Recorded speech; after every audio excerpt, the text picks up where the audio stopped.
Hello dear students, एक बार फिर से हार्दिक स्वागत है आपका हमारे यूट्यूब चैनल पर। उम्मीद आप सब ठीक होंगे, स्वस्थ होंगे। दोस्तों, आज की वीडियो आपके लिए बहुत ही ज़्यादा इंपॉर्टेंट होने वाली है।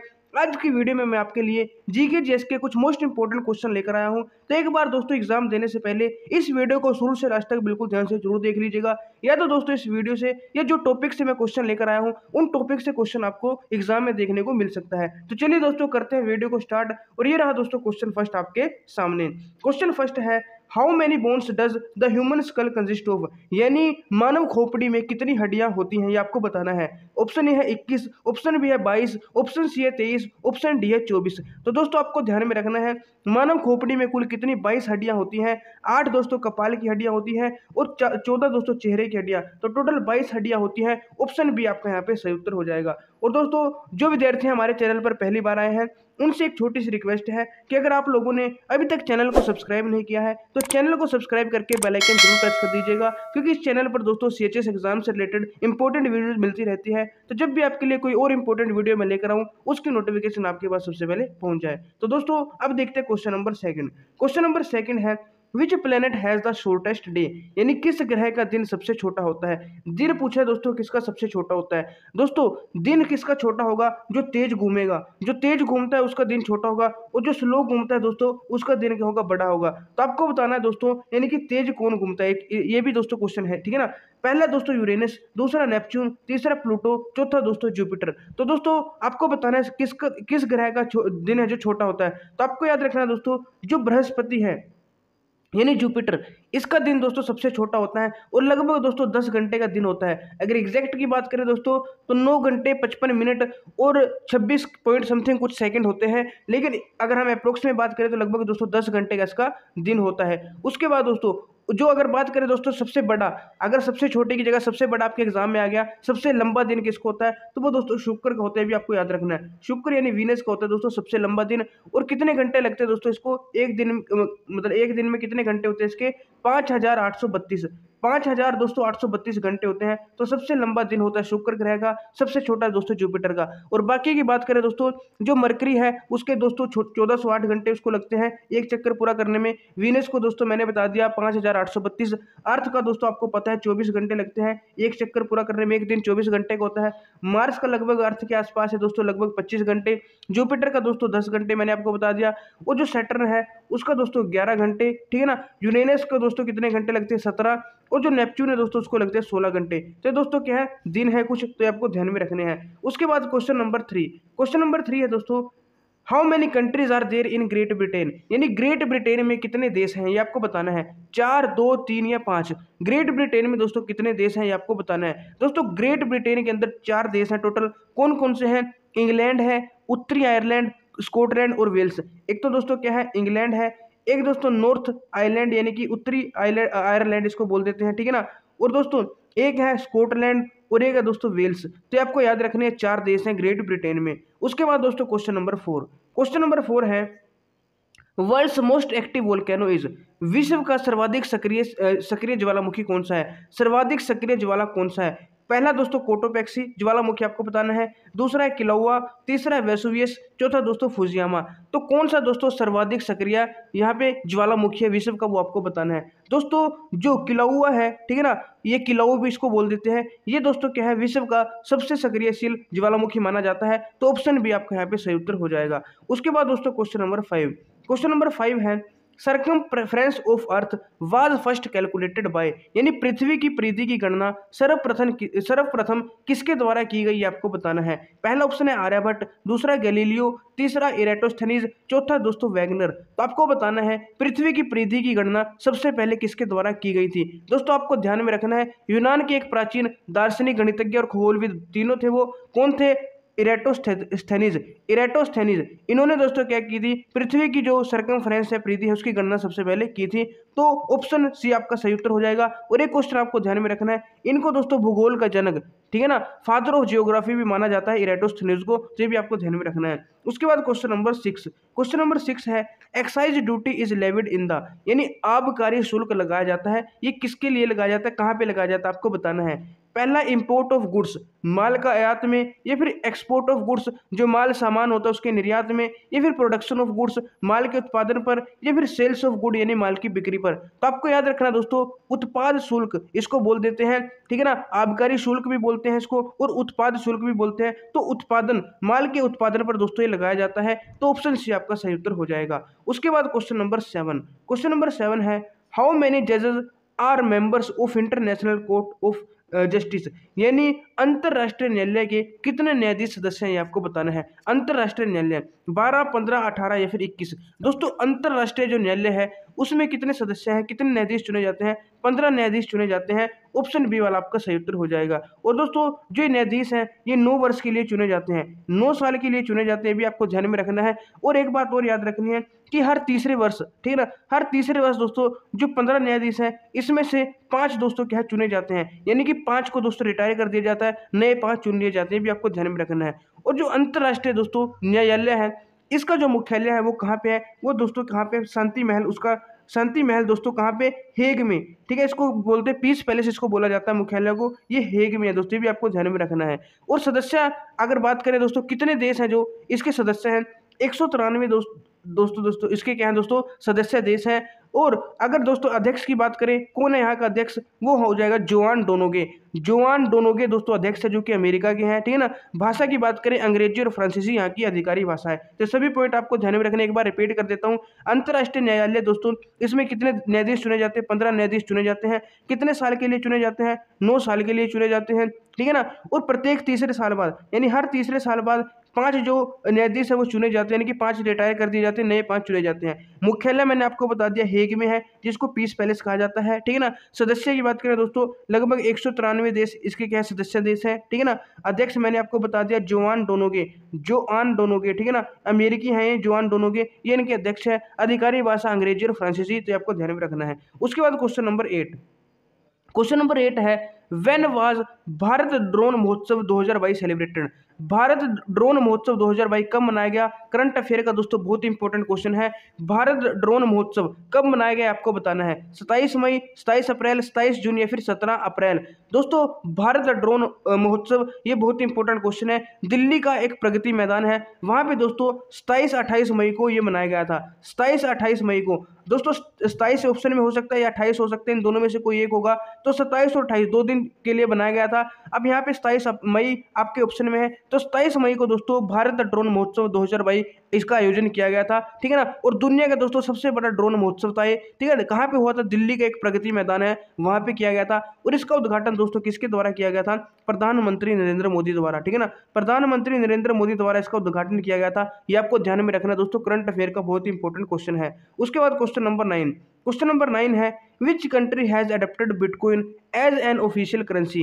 किस देश ने बिटकॉइन को आधिकारिक मुद्रा के रूप में अपनाया है, किस देश ने बिटकॉइन को आधिकारिक मुद्रा के रूप में अपनाया, आपको बताना है। इंग्लैंड, फ्रांस, जापान या फिर सेंट्रल अफ्रीकन रिपब्लिक, मध्य अफ्रीकी गणराज्य। तो दोस्तों जो पहला देश था वैसे जो बिटकॉइन को मंजूरी देने वाला, वो कौन था, एल सल्वाडोर।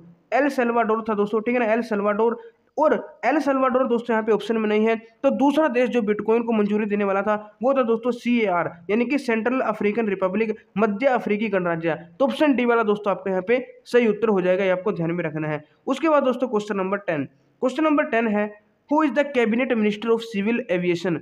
नागरिक उड्डयन के कैबिनेट मंत्री कौन है, नागरिक उड्डयन के दोस्तों कैबिनेट मंत्री आपको बताना है। ऑप्शन है रामचंद्र प्रसाद सिंह, दूसरा किरण रिजिजू, तीसरा दोस्तों ज्योतिरादित्य सिंधिया, चौथा दोस्तों यहाँ पे गिरिराज सिंह। तो नागरिक उड्डयन के जो कैबिनेट मंत्री है वो कौन है, वो आपको बताना है। तो आपको ध्यान में रखना दोस्तों, वो कौन है, हमारे ज्योतिरादित्य सिंधिया, ठीक है ना। ज्योतिरादित्य सिंधिया है जो, वो नागरिक उड्डयन के कैबिनेट मंत्री हैं, cabinet minister of civil aviation है। तो ऑप्शन सी आपका सही उत्तर हो जाएगा। उसके बाद क्वेश्चन नंबर 11, क्वेश्चन नंबर 11 है हु इज द CJI, यानी कि chief justice of India. CJI आपको बताना है, chief justice of India, Bharat के मुख्य न्यायाधीश कौन है, ये दोस्तों इंपॉर्टेंट क्वेश्चन है। मुख्य न्यायाधीश कौन है, SK कौल, SA नजीर, SR बिंदल या फिर DY चंद्रचूड़। तो आपको बताना है दोस्तों मुख्य न्यायाधीश कौन है इंडिया के, CJI कौन है। तो आपको याद रखना है दोस्तों धनंजय यशवंत चंद्रचूड़, डी से धनंजय, वाई से यशवंत, तो पूरा नाम है धनंजय यशवंत चंद्रचूड़, यानी कि DY चंद्रचूड़ जो है दोस्तों वो क्या है, CJI है, भारत के चीफ जस्टिस ऑफ इंडिया, यानी भारत के मुख्य न्यायाधीश है, आपको ध्यान में रखना है। और कब कब से दोस्तों इन्होंने कार्यभार संभाला है, 9 नवंबर 2022 से, ठीक है ना, 9 नवंबर 2022 से कार्यभार इनको संभाला है, तो भी आपको ध्यान में रखना है। और नियुक्ति कौन करता है दोस्तों, आपको पता होगा, मुख्य न्यायाधीश की राष्ट्रपति करता है। और इनकी जो मैक्सिमम एज होती है, लिमिट होती है, वो कितनी होती है, 65 वर्ष की आयु तक दोस्तों ये क्या है, काम कर सकते हैं, तो ये भी आपको ध्यान में रखना है। उसके बाद दोस्तों बात करते हैं क्वेश्चन नंबर 12 की। क्वेश्चन नंबर 12 है, वास्को डी गामा 1498 में डैश के बंदरगाह पर पहुंचा था। आपको बताना है दोस्तों, Vasco D gamma reach the port of dash in 1498, तो बताना है दोस्तों कहाँ पे पहुंचा था। तो बहुत इजी क्वेश्चन है दोस्तों, आप लोगों ने पहले भी पढ़ रखा होगा, ठीक है ना, बहुत इजी क्वेश्चन है। पहला दोस्तों कालीकट, दूसरा है दोस्तों यहाँ पे दमन, तीसरा है यहाँ पे सेलसेट, तीसरा दोस्तों, चौथा है दोस्तों बॉम्बे। तो दोस्तों जो वास्को डी गामा है वो किस बंदरगाह पे पहुंचा था, कालीकट बंदरगाह पे पहुंचा था, ठीक है ना, 1498 में भारत आया था, ये भी आपको याद रखना, इंपॉर्टेंट क्वेश्चन है। और कालीकट बंदरगाह पे पहुंचा था।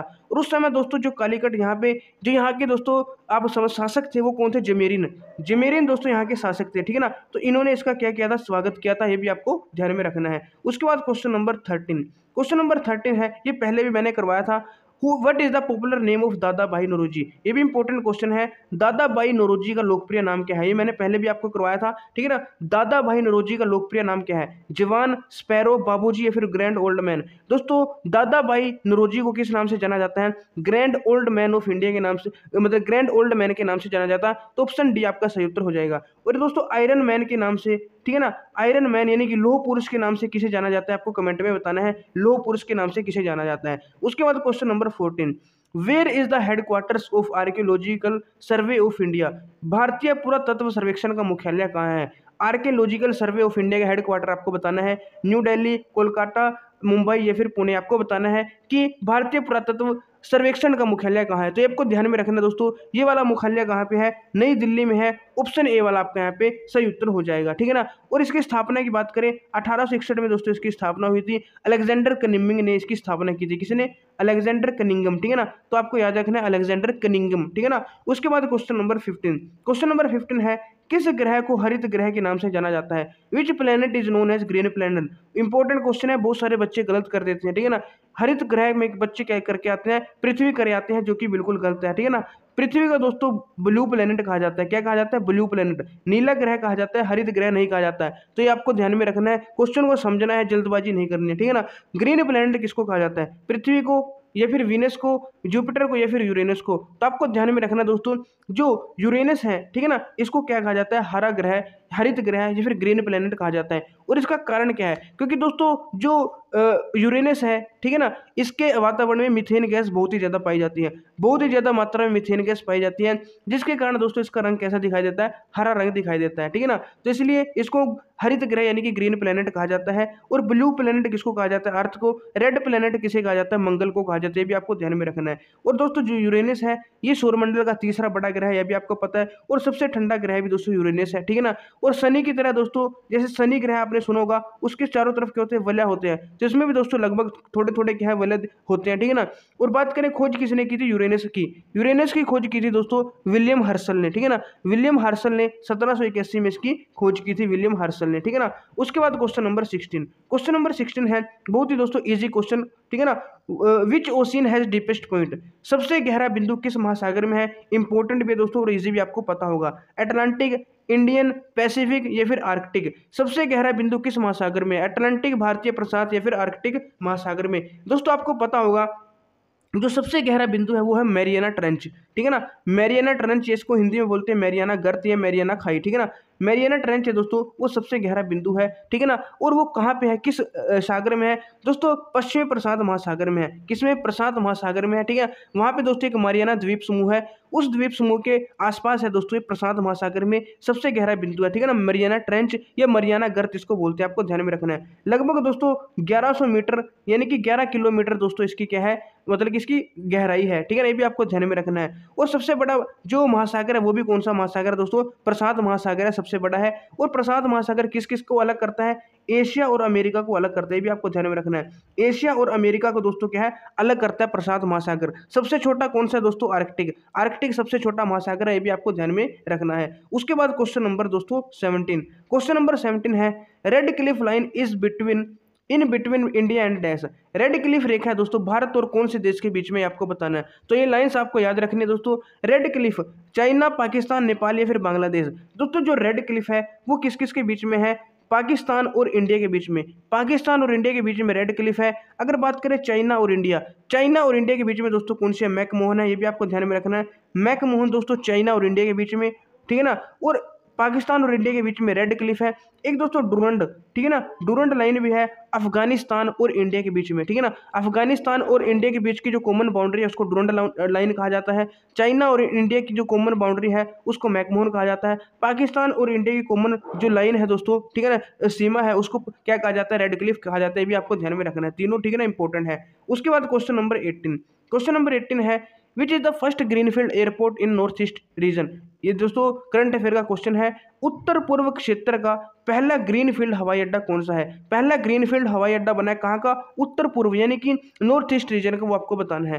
पहला दोस्तों लोकप्रिय गोपीनाथ बोरदोलोई इंटरनेशनल एयरपोर्ट, लोकप्रिय गोपीनाथ बोरदोलोई अंतर्राष्ट्रीय हवाई अड्डा। दूसरा है पाकयोंग हवाई अड्डा एयरपोर्ट। उसके बाद कैपेगोंडा अंतर्राष्ट्रीय हवाई अड्डा या फिर नेताजी सुभाष चंद्र बोस अंतर्राष्ट्रीय हवाई अड्डा। तो कौन सा दोस्तों ग्रीनफील्ड हवाई अड्डा बना पहला उत्तर पूर्व क्षेत्र का, आपको बताना है। दोस्तों जो गोपीनाथ ये वाला दोस्तों कहाँ पे, असम में है, गुवाहाटी में, ठीक है ना। गोपीनाथ बोरदोलोई एयरपोर्ट है, ये कहाँ पे है दोस्तों, असम गुवाहाटी में, ठीक है ना। उसके बाद पाकयोंग है दोस्तों, ये जो पाकयोंग है दोस्तों ये सिक्किम में है, ठीक है ना। सिक्किम की राजधानी आपको पता है कौन सी है, गंगटोक है। तो सिक्किम की राजधानी गंगटोक के निकट ही दोस्तों ये पाकयोंग एयरपोर्ट है। और ये दोस्तों क्या बना है, पहला ग्रीनफील्ड एयरपोर्ट बना है नॉर्थ ईस्ट रीजन में, ठीक है ना। और बात करें दोस्तों जो कैपेगोंडा, ये है दोस्तों बेंगलुरु में, कर्नाटक में। ये तो कर्नाटक में है, नॉर्थ ईस्ट में है ही नहीं, ये तो वैसे भी ऑप्शन नहीं हो सकता था, ठीक है ना। और जो नेताजी सुभाष चंद्र बोस है ये दोस्तों वेस्ट बंगाल में, कोलकाता में, ये भी आपको ध्यान में रखना है। उसके बाद क्वेश्चन नंबर दोस्तों 19, क्वेश्चन नंबर 19 है Dudhwa national park is located in. National park दोस्तों कुछ करवाए हुए हैं। दुधवा राष्ट्रीय उद्यान कहाँ पे, आपको बताना है। यूपी में, उत्तराखंड में, बिहार में या फिर मध्य प्रदेश में। दोस्तों दुधवा राष्ट्रीय उद्यान, खासकर आपको यूपी वाले तो जितने भी राष्ट्रीय उद्यान है वो पढ़ लेने हैं, ठीक है ना। तो दुधवा राष्ट्रीय उद्यान कहाँ पे है दोस्तों, यूपी में ही है। कहाँ पे है, यूपी में है। तो यूपी से रिलेटेड कुछ क्वेश्चन पूछे जाएंगे, ये आपको ध्यान में रखने हैं, ठीक है ना। तो दुधवा राष्ट्रीय उद्यान दोस्तों यूपी में हो जाएगा, ऑप्शन आपका यहाँ पे सही उत्तर हो जाएगा। और दोस्तों एक बात और आपको याद रखनी है, उत्तराखंड में कौन सा है, जिम कॉर्बेट है, ये भी दोस्तों यूपी के पास ही पड़ता है, ठीक है ना, यूके उत्तराखंड। तो उत्तराखंड में जिम कॉर्बेट जो राष्ट्रीय उद्यान है वो आपको याद रखना है। बिहार में दोस्तों वाल्मीकि राष्ट्रीय उद्यान है। एमपी में दोस्तों बहुत सारे हैं, जैसे बांधवगढ़ हो गया, ठीक है ना, कान्हा टाइगर रिजर्व हो गया, ठीक है ना, सतपुड़ा रिजर्व। तो दोस्तों एमपी में, मध्य प्रदेश में भी आपको ध्यान में रखने हैं। उसके बाद क्वेश्चन नंबर 20, क्वेश्चन नंबर 20 है कैपिटल ऑफ म्यांमार इज। तो आप लोगों ने दोस्तों याद कर रखी होगी कैपिटल सभी, है ना, राज्यों की भी और सभी देशों की भी। तो म्यांमार की राजधानी क्या है, ये आपको बताना है। अल्जीयर्स, अल्जीयर्स है दोस्तों, ये अल्जीरिया की है, ठीक है। थिम्पू, थिम्पू दोस्तों किसके, भूटान की राजधानी है। बोगोटा दोस्तों कोलंबिया की राजधानी है। नाइपिटाओ, इसको दोस्तों नाइपिडो भी बोल देते हैं या फिर नाइपिटाओ भी बोल देते हैं। ये दोस्तों म्यांमार की राजधानी है। और म्यांमार को दोस्तों बर्मा भी कहा जाता है, ये भी आपको पता होगा, ठीक है ना। बर्मा म्यांमार की राजधानी है। नाइपिडो या नाइपिटो भी इसको कहा जाता है, ये भी आपको ध्यान में रखनी है। पाकिस्तान की दोस्तों इस्लामाबाद है। अफगानिस्तान की काबुल, नेपाल की काठमांडू, बांग्लादेश की ढाका, है ना, थाईलैंड की बैंकॉक। तो आसपास की जितनी भी कंट्री है उसकी आपको याद रखना है। तो ज़्यादातर चांस रहते हैं कि आसपास की जो कंट्री है उन्हीं से पूछा जाएगा। और आपको कमेंट में बताना है दोस्तों, जो थाईलैंड है, थाईलैंड की तो मैंने बता दी, ठीक है ना। चलो आपको बताना है दोस्तों ईरान की राजधानी बताना है, ठीक है ना। ईरान की राजधानी क्या है ये कमेंट करके बताना है। उसके बाद क्वेश्चन नंबर 21, क्वेश्चन नंबर 21 है army day is celebrated on. सेना दिवस कब मनाया जाता है आपको बताना है। सेना दिवस 15 जनवरी, 15 मार्च, 8 अक्टूबर या फिर 4 दिसंबर। दोस्तों सेना दिवस कब मनाया जाता है तो आपको पता होगा दोस्तों, ठीक है ना। सेना दिवस मनाया जाता है 15 जनवरी को। ऑप्शन ए आपका सही उत्तर यहाँ पे हो जाएगा। उसके बाद क्वेश्चन नंबर 22, क्वेश्चन नंबर 22 है विश्व शिक्षक दिवस कब मनाया जाता है। तो जितने भी दोस्तों इंपॉर्टेंट डेज हैं, डेट्स हैं, वो आपको याद कर लेनी है, ठीक है ना। वैसे तो आप लोगों ने कर रखी होगी। विश्व शिक्षक दिवस कब मनाया जाता है, world teacher day is celebrated on. तो बहुत ही इजी क्वेश्चन है दोस्तों, यहाँ पे वर्ल्ड टीचर डे की बात की है। भारत में दोस्तों 5 सितंबर को मनाते हैं, ठीक है ना। और कमेंट करके बताओ कि किसके जन्म दिवस के उपलक्ष्य में इसको मनाया जाता है। और यहाँ पे देखो दोस्तों, वर्ल्ड टीचर डे कब मनाया जाता है? 2, 3, 4 या 5 अक्टूबर को। दोस्तों जो वर्ल्ड टीचर डे है वो मनाया जाता है 5 अक्टूबर को, ठीक है ना। 5 अक्टूबर को मनाया जाता है। ऑप्शन डी वाला आपका यहाँ पे सही उत्तर हो जाएगा। उसके बाद दोस्तों क्वेश्चन नंबर 23। क्वेश्चन नंबर 23 है इंटरनेशनल वुमेन डे, अंतर्राष्ट्रीय महिला दिवस कब मनाया जाता है? ये तो आपको पता होगा दोस्तों, अंतर्राष्ट्रीय महिला दिवस कब मनाया जाता है, ठीक है ना। अंतर्राष्ट्रीय महिला दिवस दोस्तों 8 मार्च को मनाया जाता है। ऑप्शन ए आपका यहाँ पे सही उत्तर हो जाएगा। उसके बाद क्वेश्चन नंबर 24 है ऑथर ऑफ मुद्रा राक्षस। मुद्रा राक्षस के रचयिता कौन है आपको बताने हैं। मुद्रा राक्षस के रचयिता हेमचंद्र, बल्लाल, विशाखा दत्त या फिर पद्मगुप्त। दोस्तों जो मुद्रा राक्षस है इसके जो रचयिता है वो कौन है दोस्तों? वो है विशाखा दत्त, ठीक है ना। विशाखा दत्त क्या है? मुद्रा राक्षस के रचयिता आपको ध्यान में रखना है। और दोस्तों एक आपको याद रखना है, शूद्रक है जो वो उनकी कौन सी रचना है? मच्छकटिकम। और दोस्तों कालिदास की आपको याद रखनी है अभिज्ञान शकुंतलम, ठीक है ना, बहुत इंपॉर्टेंट है अभिज्ञान शकुंतलम। और एक है दोस्तों मालविक अग्नि मित्रम, मालविक अग्नि मित्रम, ठीक है ना, ये भी दोस्तों कालिदास की है। और भारतेंदु हरिश्चंद्र दोस्तों एक आपने सुना होगा, उनकी दोस्तों एक तो भारत दुर्दशा, एक नील देवी अंधेर नगरी, ये कुछ इंपॉर्टेंट रचनाएं हैं, ठीक है ना, आपको ध्यान में रखनी है। उसके बाद क्वेश्चन नंबर 25 है the first Lokpal bill introduce in parliament in, यानी पहला लोकपाल विधेयक संसद में कब पेश किया गया? पहला लोकपाल विधेयक संसद में कब पेश किया था आपको बताना है। 1968, 1967, 1971, 1972। तो दोस्तों फर्स्ट जो लोकपाल विधेयक है, ठीक है, लोकपाल बिल है, वो कब दोस्तों पेश किया गया था? 1968 में पेश किया गया था। ये आपको ध्यान में रखना है, ठीक है ना। पहली बार पेश किया गया था 1968 में। और वो कौन सी चौथी दोस्तों लोकसभा अवधि थी? वो कौन सी चौथी लोकसभा अवधि में पेश किया गया था। और उस समय जो दोस्तों जो हम प्रधानमंत्री थे वो कौन थे? इंदिरा गांधी जी, ठीक है ना। आपको पता होगा 1968 के टाइम में कौन थे? इंदिरा गांधी जी प्रधानमंत्री थे। तो इनके मतलब कि कार्यकाल में इस बिल को पास किया गया था 1968 में, आपको ध्यान में रखना है। उसके बाद क्वेश्चन नंबर 26 है Wellington trophy is associated with which game. Wellington trophy का संबंध किस खेल से आपको बताना है? गोल्फ, लॉन टेनिस, रोइंग या फिर पोलो। वेलिंगटन ट्रॉफी दोस्तों रोइंग एक गेम है, इससे रिलेटेड है। तो ऑप्शन सी वाला आपका यहाँ पे सही उत्तर हो जाएगा। और दोस्तों गोल्फ से बात करें, आपको याद रखना है वोकर कप, ठीक है ना। वोकर कप दोस्तों आपको याद रखना है किससे? गोल्फ से। लॉन टेनिस से दोस्तों आपको याद रखना है हेनेकन कप या फिर डेविस कप होता है एक तो, ठीक है ना। एक तो डेविस कप आपको याद रखना है लॉन टेनिस से। एक दोस्तों हेनेकन कप है वो भी आपको ध्यान में रखना है, ठीक है ना। रोइंग का मैंने आपको बता दिया वेलिंगटन, ठीक है ना। और पोलो से दोस्तों एक राधा मोहन कप आपको याद रखना है। कौन सा?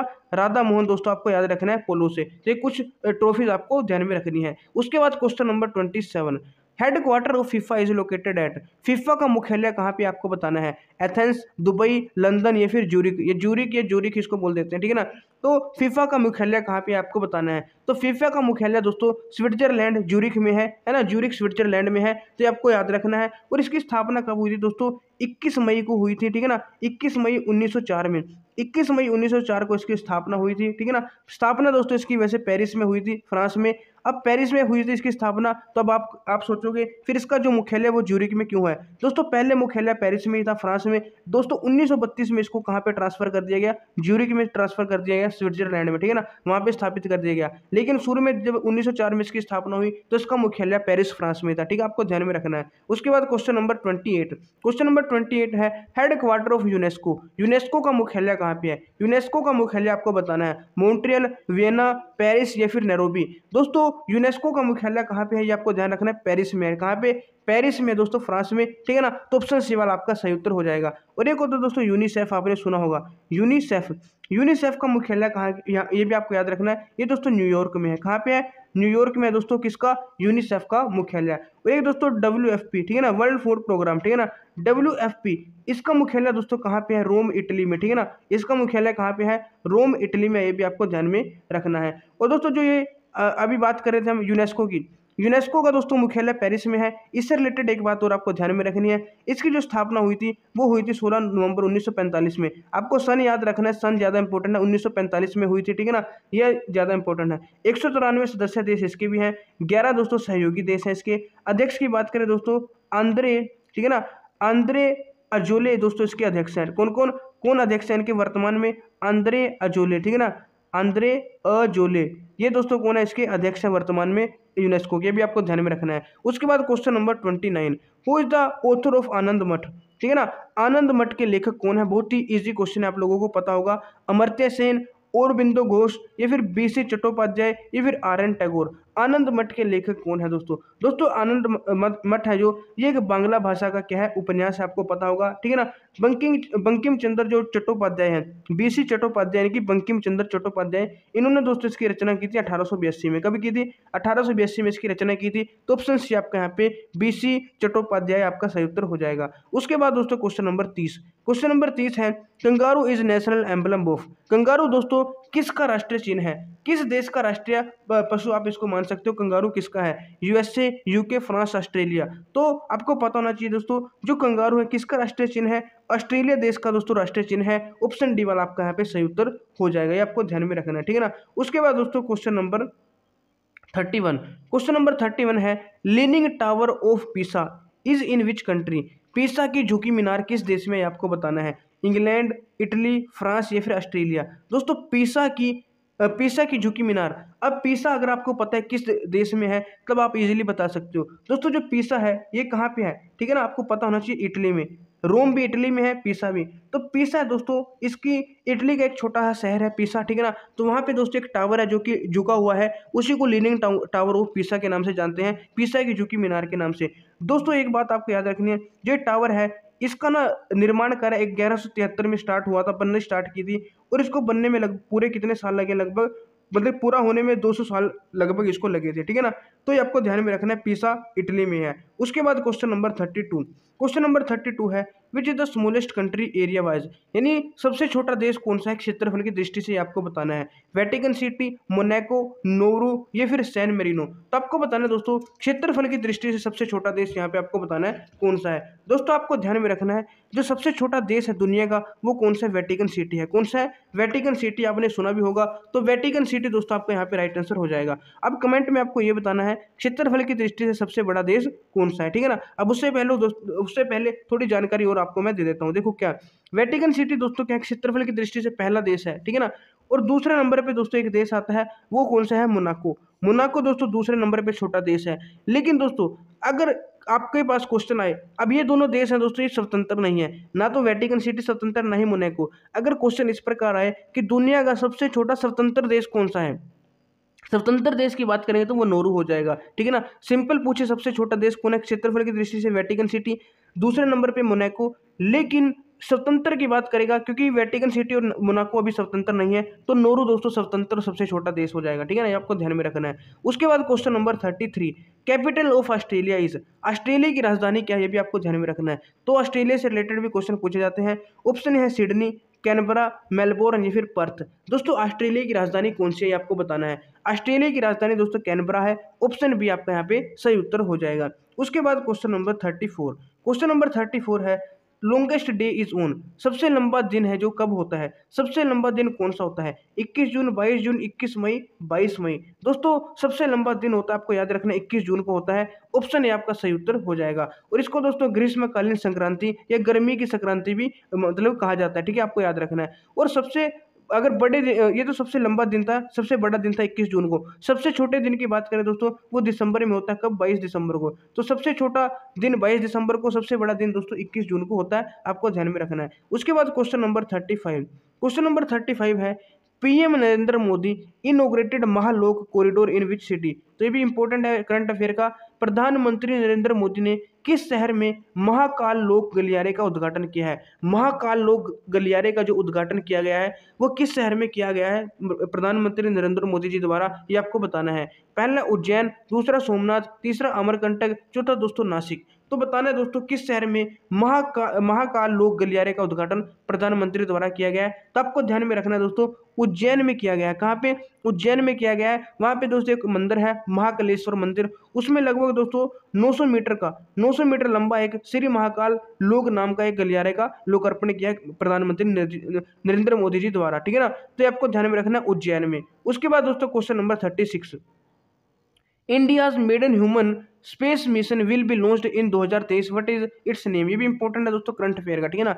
भारत का पहला एक मानव अंतरिक्ष मिशन जो कि 2023 में लॉन्च किया जाएगा, उसका नाम क्या है। 2023 में दोस्तों एक पहला मानव अंतरिक्ष मिशन जो लॉन्च किया जा रहा है उसका नाम आपको बताना है। वायु मित्र, विक्रम, चंद्रयान 3 या फिर गगनयान। तो दोस्तों आपको ध्यान में रखना है जो अभी 2023 में लॉन्च किया जाएगा वो कौन सा है, गगनयान है। कौन सा गगनयान है, ऑप्शन डी वाला आपका यहाँ पे सही उत्तर हो जाएगा। और एक दोस्तों 2024 में भी लॉन्च किया जाएगा, ठीक है ना। जो 2024 में लॉन्च किया जाएगा उसका नाम है अंतिम क्रू। उसका नाम क्या है दोस्तों, अंतिम क्रू, ठीक है ना। अंतिम क्रू दोस्तों 2024 में लॉन्च किया जाएगा और अभी 2023 में गगनयान लॉन्च किया जाएगा। ऑप्शन डी आपका सही उत्तर हो जाएगा। उसके बाद question number 37, the white revolution was related to. श्वेत क्रांति किससे संबंधित है। दोस्तों क्रांतियों से रिलेटेड जितने भी क्वेश्चन बनते हैं इनके जनक आपको याद रखना है और किस चीज से रिलेटेड है। इसकी दोस्तों एक मैंने स्क्रीनशॉट ग्रुप में भेजा हुआ है, सभी इंपॉर्टेंट जो क्रांति है, ठीक है ना, टेलीग्राम ग्रुप में। अगर आपने नहीं देखा तो आप वहां से देख सकते हो। तो the white revolution was related to, white revolution दोस्तों किससे रिलेटेड है। इसको दोस्तों दुग्ध क्रांति भी बोल देते हैं। क्या बोलते हैं, दुग्ध क्रांति, या फिर ऑपरेशन फ्लड भी इसको बोल देते हैं। मिल्क से दोस्तों रिलेटेड है, ठीक है ना। श्वेत यानी व्हाइट आपको पता है मिल्क होता है, तो दूध से रिलेटेड है। ऑप्शन बी वाला आपका यहाँ पे सही उत्तर हो जाएगा, ठीक है ना। दोस्तों दूध की कमी को दूर करने के लिए इसको दोस्तों चलाया गया था, ठीक है ना। ऑपरेशन फ्लड योजना भी इसको बोल देते हैं और श्वेत क्रांति इसको बोलते हैं, ठीक है ना। और ये कब दोस्तों शुरुआत हुई थी इसकी, 1970 में शुरुआत हुई थी, 13 जनवरी 1970 को, ठीक है ना। 13 जनवरी 1970 को इसकी शुरुआत हुई थी। और जनक आपको याद रखना दोस्तों, श्वेत क्रांति के जनक कौन है, मैंने आपको पहले बताया था, डॉक्टर वर्गीज कुरियन। डॉक्टर वर्गीज कुरियन दोस्तों क्या है, कुरियन बोल देते हैं या फिर कुरियन, ये दोस्तों इसके क्या है, जनक है, ठीक है ना। ये आपको ध्यान में रखना है। और जो डॉक्टर वर्गीज कुरियन है उनको दोस्तों मिल्क मैन ऑफ इंडिया के रूप में भी जाना जाता है, ठीक है ना, मिल्क मैन ऑफ इंडिया। और अभी दोस्तों आपको कमेंट में बताना है जो हरित क्रांति थी उसके जनक कौन थे, ये आपको कमेंट में बताना है। कमेंट में इसलिए दोस्तों ताकि आपको ध्यान में रहे, ठीक है ना। कमेंट में जरूर बताना है हरित क्रांति के जनक कौन थे। उसके बाद क्वेश्चन नंबर 38, क्वेश्चन नंबर 38 बहुत ही इंपॉर्टेंट है दोस्तों। Who is called the Saul of the constitution. संविधान की आत्मा किसे कहा जाता है। संविधान की आत्मा, ये संविधान का दिल, ये संविधान का हृदय किसे कहा जाता है। आर्टिकल 32, आर्टिकल 35 या फिर 30 या फिर 29। तो दोस्तों आपको ध्यान में रखना है संविधान की आत्मा किस अनुच्छेद को, किस आर्टिकल को कहा जाता है। आर्टिकल 32 यानी कि अनुच्छेद 32 को कहा जाता है संविधान की आत्मा। और ये डॉक्टर भीमराव अम्बेडकर जी ने, इन्हें मतलब कि डॉक्टर जो भीमराव अम्बेडकर जी थे उन्होंने ही दोस्तों इसको आर्टिकल 32 को संविधान की आत्मा कहा जाता है, ठीक है ना। अब बात करते हैं दोस्तों संविधान की आत्मा, ये तो आपको पता चलेगा। इसमें दोस्तों कौन से अधिकार है, जो संवैधानिक उपचार है उनके अधिकार दोस्तों ये आर्टिकल 32 हमें देता है। संवैधानिक उपचार का अधिकार दोस्तों हमें आर्टिकल 32 देता है, ठीक है ना। तो आपको ध्यान में रखना है। आर्टिकल 35 की बात करें दोस्तों जो 12 से लेके 35 तक के आर्टिकल्स हैं वो कौन से भाग में आते हैं, भाग 3 में आते हैं। किस में आते हैं दोस्तों, भाग 3 में। और इनमें दोस्तों किसके बारे में, मौलिक अधिकारों के बारे में वर्णन किया गया, ठीक है ना। 12 से 35 में मौलिक अधिकारों के बारे में वर्णन किया है। तो ये जितने भी दोस्तों इसमें मौलिक अधिकारों की बात हुई है। 35 में दोस्तों अगर हम बात करें, ठीक है ना, 35 में दोस्तों जो हमारे मौलिक अधिकार हैं, ठीक है ना, मतलब कि संसद है जो हमारे कुछ विशेष मौलिक अधिकार होती है उनको दोस्तों क्या, उनके ऊपर अगर कोई कानून बनाना है तो उसकी शक्ति किसके पास है, संसद के पास है। यानी कि 35 में दोस्तों ये कहा गया है कि कोई भी विशेष मौलिक अधिकार को प्रभावी बनाने के लिए अगर कोई कानून बनाना है तो उसकी शक्ति किसके पास है, संसद के पास है, और कोई छेड़छाड़ नहीं कर सकता, ठीक है ना। 30 की बात करें दोस्तों, आर्टिकल 30 में, आर्टिकल 30 दोस्तों जो अल्पसंख्यक है, अल्पसंख्यकों को ये अधिकार है कि कोई भी अपना जो शैक्षणिक संस्थान है उसको खोल उसकी स्थापना कर सकते हैं, ठीक है ना। ये प्रशासन भी कर सकते हैं। तो अल्पसंख्यकों को अधिकार दिया है कि वो कोई शिक्षा संस्थान खोलना चाहे, अपनी स्थापना करना चाहे किसी संस्थान की, ये प्रशासन करना चाहे तो कुछ भी कर सकते हैं, उनको अधिकार है, ठीक है ना। सभी को अधिकार है, लेकिन अल्पसंख्यकों को पहले नहीं होता था तो उसके चक्कर में बनाया गया है। 29 को दोस्तों बात करें, इसमें भी दोस्तों जो अल्पसंख्यक होते हैं, ठीक है ना, चाहे वो धर्म के आधार पर अल्पसंख्यक हो, जाति के आधार पर या किसी भी के आधार पर अल्पसंख्यक हो, उनको दोस्तों उनके हितों का संरक्षण किया जाएगा, ये मतलब कि आर्टिकल 29 में कहा गया है। उसके बाद क्वेश्चन नंबर 39 है, द नेशनल एम्बलम अशोक चक्र हैज बीन टेकन फ्रॉम। राष्ट्रीय चिन्ह अशोक चक्र दोस्तों कहाँ से लिया गया है, तो ये भी आपको पता होगा दोस्तों, इंपॉर्टेंट क्वेश्चन है। सारनाथ, वाराणसी, पटना या फिर इनमें से कोई नहीं। दोस्तों जो अशोक चक्र, ठीक है ना, राष्ट्रीय चिन्ह अशोक चक्र आपको पता है ये कहाँ से लिया गया, सारनाथ के स्तंभ से लिया गया, ठीक है ना। सारनाथ जो कि वाराणसी में, ठीक है ना। ऑप्शन ए वाला आपका यहाँ पे सही उत्तर हो जाएगा, ठीक है ना। अशोक स्तंभ है जो सारनाथ में, तो ए वाला दोस्तों आपका यहाँ पे सही उत्तर हो जाएगा। और दोस्तों जो अशोक स्तंभ है इसको राष्ट्रीय चिन्ह के रूप में कब अपनाया गया, 26 जनवरी 1950 को। 26 जनवरी 1950 को जब संविधान लागू हुआ ठीक है ना। तो अशोक चक्र को राष्ट्रीय चिन्ह के रूप में अपनाया गया था, आपको ध्यान में रखना है। उसके बाद दोस्तों question number 40, question number 40, which state has the highest number of representative इन राज्यसभा। राज्यसभा में किस राज्य के प्रतिनिधियों की संख्या सबसे ज्यादा है। दोस्तों जिसकी संख्या ज्यादा होगी उसी के प्रतिनिधि ज्यादा होते हैं। तो मध्य प्रदेश, महाराष्ट्र, यूपी, बिहार, तो आपको बताना है कि किसके प्रतिनिधि ज्यादा है। तो मैंने हिंट दे दी है, इसका दोस्तों आपको कमेंट में आंसर बताना है। और साथ ही दोस्तों आपको बताना है कि 40 में से आपके कितने क्वेश्चन सही हैं। तो दोस्तों ये थी आज की वीडियो, उम्मीद आपको बहुत कुछ सीखने को मिला होगा। वीडियो हेल्पफुल लगी तो लाइक शेयर जरूर कीजिएगा। अगर आपने अभी तक चैनल को सब्सक्राइब नहीं किया है तो चैनल को सब्सक्राइब करके बेल आइकन जरूर प्रेस कर लीजिएगा, ताकि जब भी और ज्यादा हम आपके लिए इंपॉर्टेंट वीडियो लेकर आए उनकी नोटिफिकेशन आपके पास समय से पहुंच जाए। तो दोस्तों मिलते हैं आपको एक और नई वीडियो में, तब तक के लिए हमारे साथ जुड़े रहिएगा। जय हिंद, जय भारत।